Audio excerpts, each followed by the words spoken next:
पोरगी नाचती लग्नात, डीजे पुढं चुम्मा दे गाण्याला, आणि तिच्याही पहा ती दरिद्री वरून म्हणती काय माही गुड्डी ताल धरती.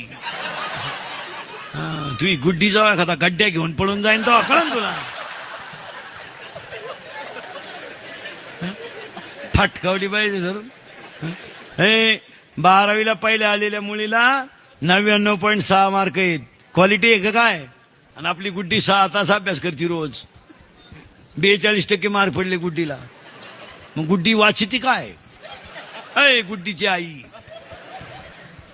गुड्डीला म्हणलं का कपड्याला घाण्या का स्टडी, भांडे घासू लाग स्टडी. अरे गुड्डीला सेपरेट खोली. आईनं म्हणायचं मोठ्यानं बोलू नका बरं, गुड्डी स्टडी करती. एक दिवस खोलीत राहिली, गुड्डी गेली.